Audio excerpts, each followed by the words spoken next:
Mia Harris is an artist of multiple disciplines. Aside from painting, she is also a classically trained singer and a theater and film actor.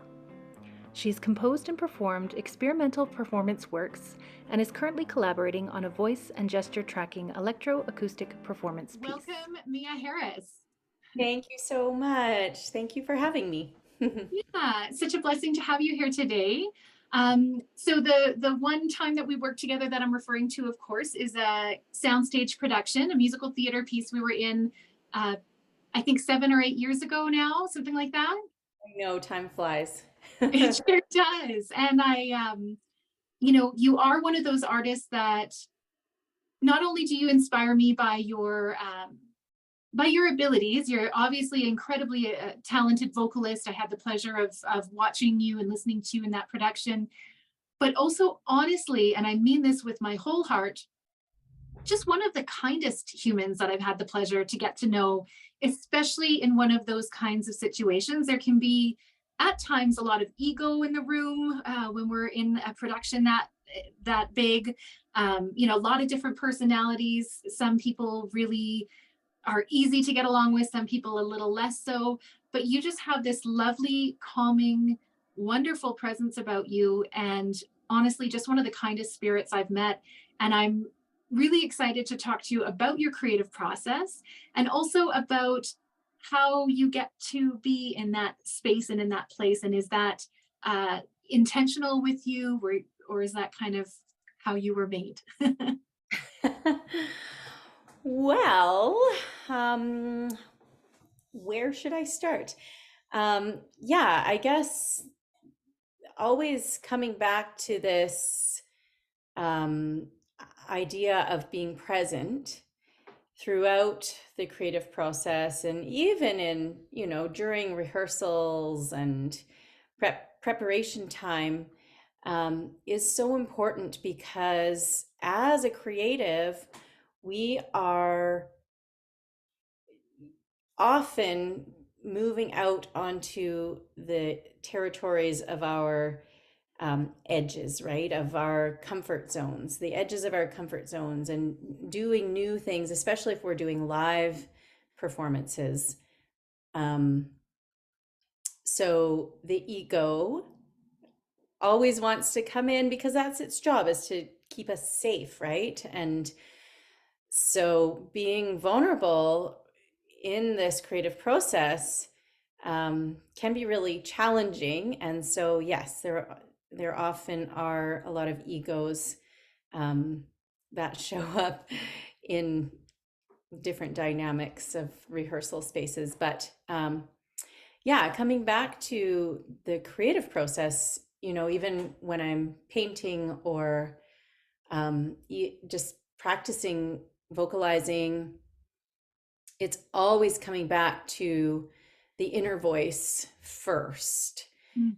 And I say voice, but really that inner voice, I mean the observer and the witness. And that witness, when we really get to know the nuance of, we have all these voices in our mind, right?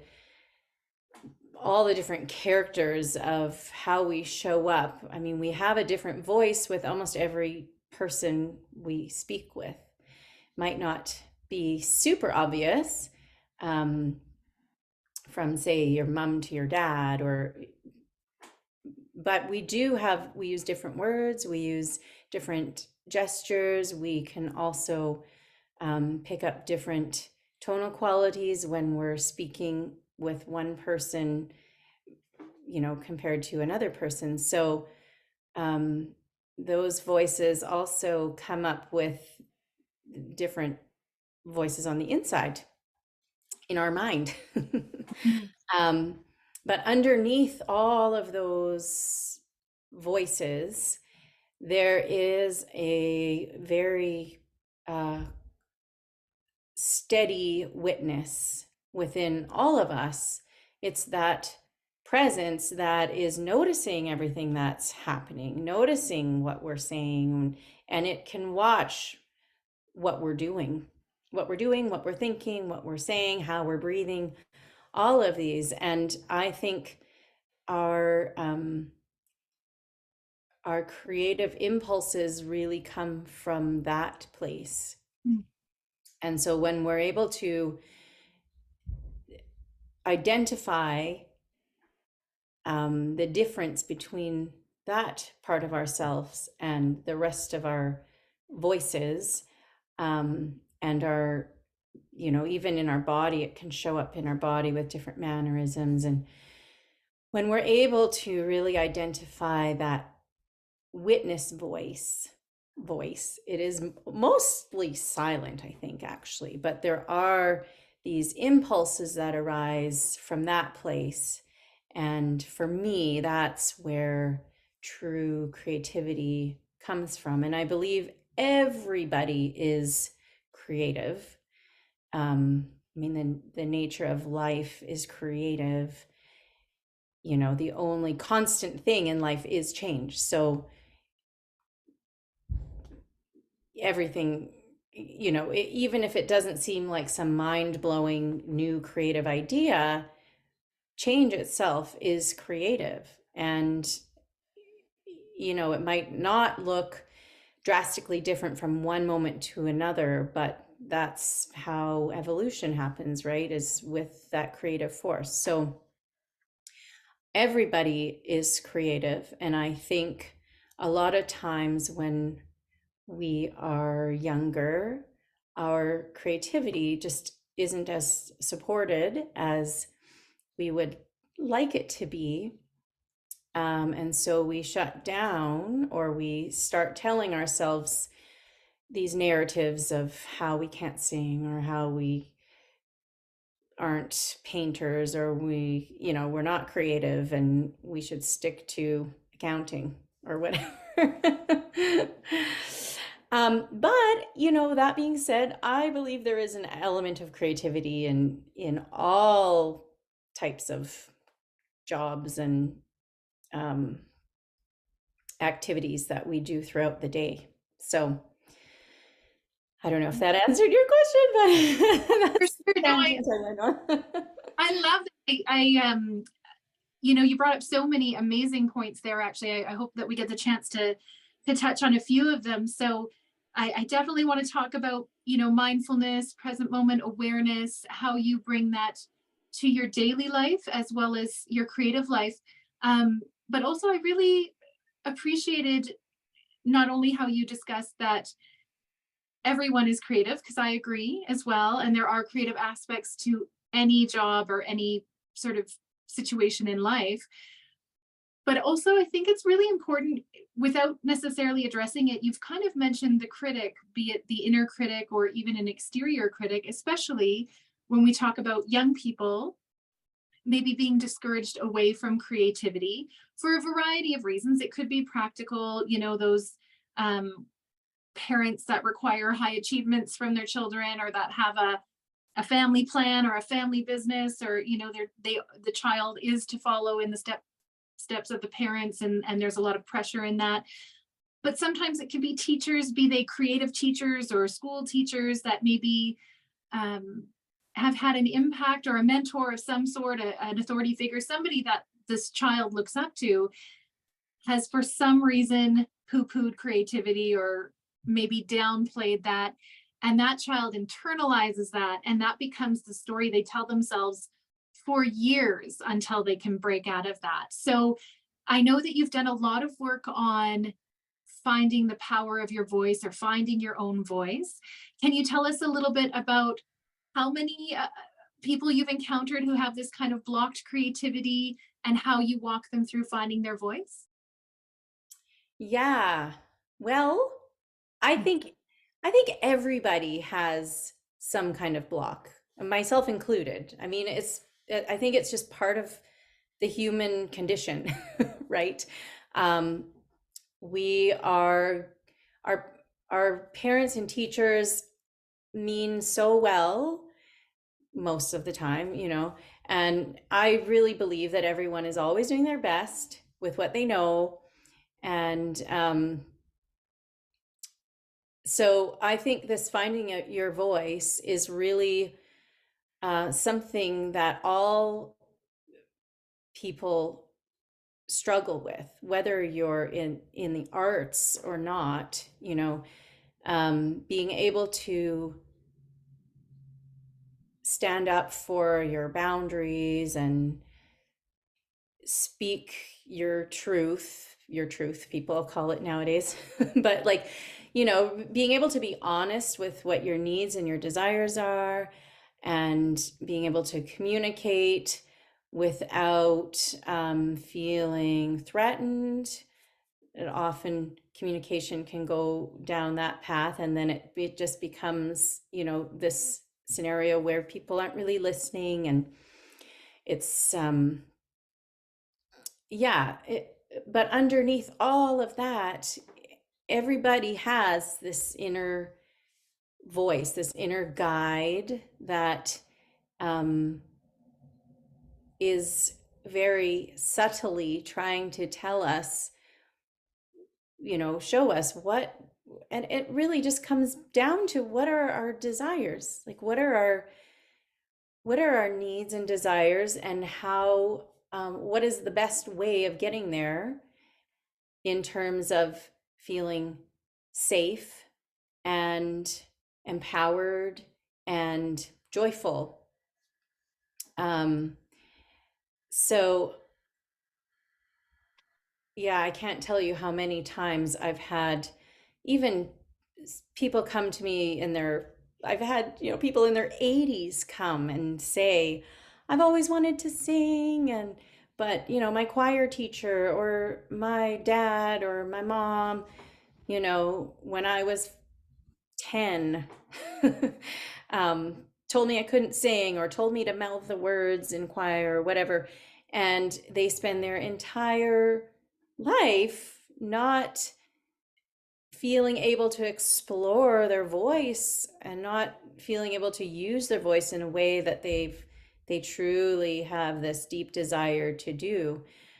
So it's always, it's a little bit sad, right, to discover that it's probably, I don't know, I would say it's the majority of people who have had some kind of experience like that. Whether it's don't laugh so loud, or don't be so big, like don't take up so much space, don't be the center of attention.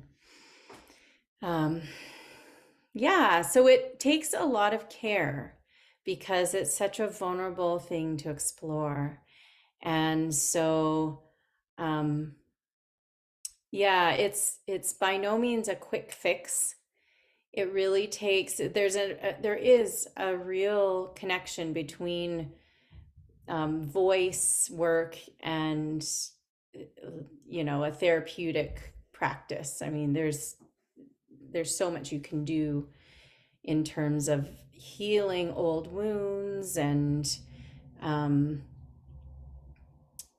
really finding that joy, that natural joy that we all have, allowing that to bubble up again, because we block it because it's safer that way if we've been criticized in the past, or we've been told not to, use our voice. So it really does come down to, though, starting to honor and listen to oneself, and taking those small steps, even if it's like, addressing your small needs, like needing a nap or going for a walk.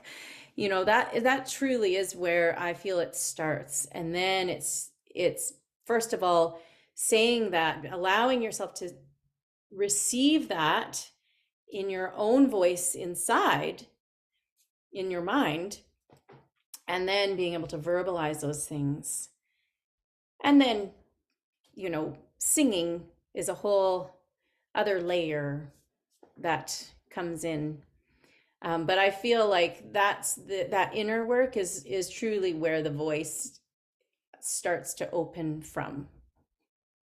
I love that. Thank you for sharing that with us. I think that's such an incredible observation and understanding. And I, just thinking about it, can imagine the people that you've worked with and the people um, who've had a profound change in their life through working with you. I'm getting a bit misty because I just think that that is so profound.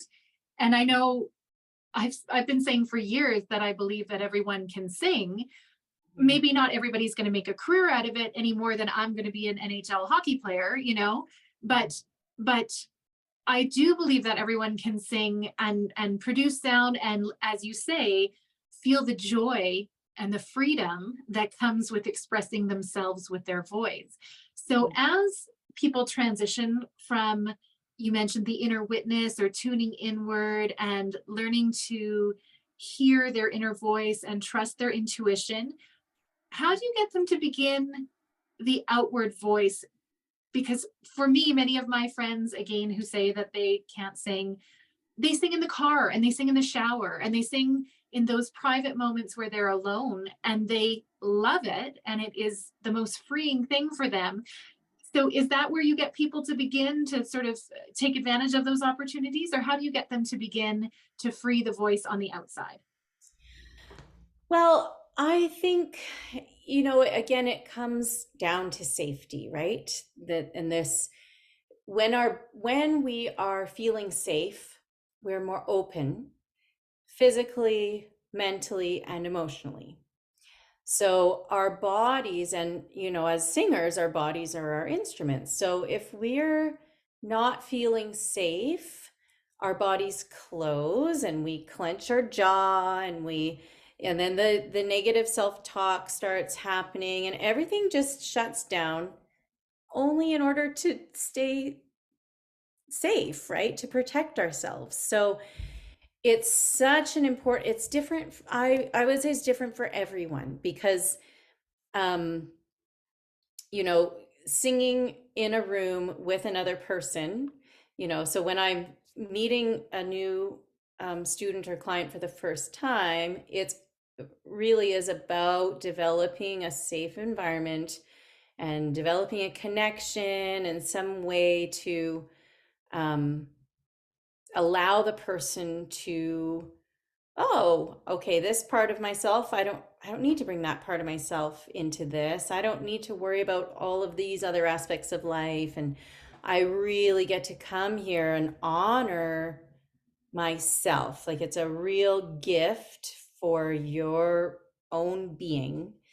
And there is no right or wrong, and there is no goal in a sense. Because once we start putting on those limits, they're actually limitations, right? Having goals and thinking in terms of right or wrong can stop us from trying. And it's not to say that goals are bad. I always have goals. But when we're starting something new, we have to allow ourselves to be messy, to, welcome all of the sounds. Sounds are incredible, and there's a wide range of sound that the human body can create. And so it's really about listening to what it is you want to say. What are the aspects of yourself that you haven't listened to for a while? What are their needs? And then it also comes down to body work. So noticing where we're holding tension, because throughout life, I mean, I can attest to it. Our breath gets more shallow. We have more stress and more anxiety because we have bills and we have responsibility, and that's all real valid stuff. And so I like to suggest that, when we're singing and when we're working on this connection with ourselves, that we can just set all that stuff aside. And it's never to say that, oh, that stuff doesn't matter or anything like that. But it's important to be able to create this space where we get to play, really. Thank you for joining us for part 1 of our conversation with Mia Harris. If you'd like to check out more of her work, you can see her online at www.miaharrisvocalarts.com. Join us in the coming weeks for part 2.